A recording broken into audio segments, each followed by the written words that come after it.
C'est l'un des fleurons du patrimoine niçois, un des plus anciens monuments de la Côte d'Azur. Si le vénérable édifice, érigé à la fin du 8e siècle, est aujourd'hui chapeauté, c'est qu'il est en cours de rénovation.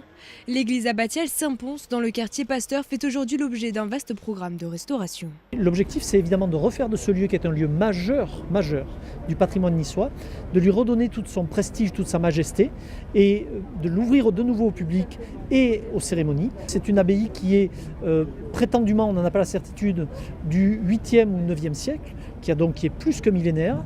Et on sait qu'ensuite elle a été notamment détruite lors du siège de Catherine Ségurane en 1543, qu'elle a été réédifiée, puis de nouveau réédifiée en 1725. Et celle que nous avons aujourd'hui, le bâtiment que nous avons aujourd'hui, c'est celui de 1725, qui est totalement baroque. Et d'un baroque exceptionnel. Je crois que c'est le bâtiment le plus baroque et le plus exceptionnel que nous ayons à Nice, de par ses volumes et de par cette succession de courbes et de contre-courbes que l'on trouve notamment dans le bâtiment, mais aussi sur l'extérieur. Après 12 mois de travail d'orfèvre, les opérations ont bien avancé, particulièrement sur la partie extérieure de l'église. Façade, clocher, toiture et éclairage décoratif, tout a été restauré comme en 1725. Aujourd'hui, on est en train de terminer cette phase de travaux hors d'eau, hors air. On va démarrer les intérieurs. Mais avant de démarrer les extérieurs, il a fallu faire des recherches, savoir les murs, en quoi ils étaient constitués, le type d'enduit, les types de couleurs, etc. etc. Donc une fois qu'on a obtenu toutes ces informations, on a restauré l'extérieur. Aujourd'hui, on a fini la façade principale, on est en train de faire le porche qui est derrière moi, et on a commencé les façades latérales. Si le plus gros est fait, il reste le travail de précision. Les travaux intérieurs viennent de démarrer, la restauration des ornements débutera au cours du dernier trimestre 2017.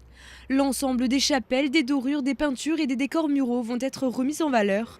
Un travail minutieux pour cette église classée au titre des monuments historiques depuis 1913. Maintenant, on rentre dans la finesse.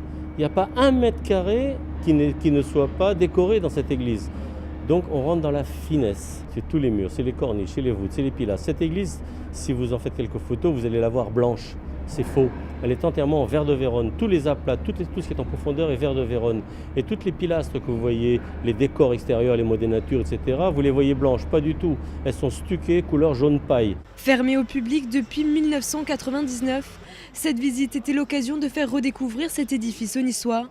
Féru d'art baroque ou simple curieux, tous étaient conquis. La visite me plaît parce que d'abord je n'avais pas eu l'occasion de venir encore à l'abbaye de Saint-Pons. Elle est tellement connue pour les Niçois qu'effectivement c'est un grand privilège de pouvoir venir, de la voir avant les travaux, voir comment elle a pu être restaurée jusqu'à présent, et ça sera bien aussi de la voir après les travaux avec restauration à l'identique et à l'origine. Pour moi, c'est une église essentielle à Nice, quoi. Je veux dire, c'est quand même l'église de Saint-Pons, elle est aimée par les Niçois, et voilà, c'est un peu un emblème quand même. La fin des travaux et l'ouverture au public est prévue début 2019.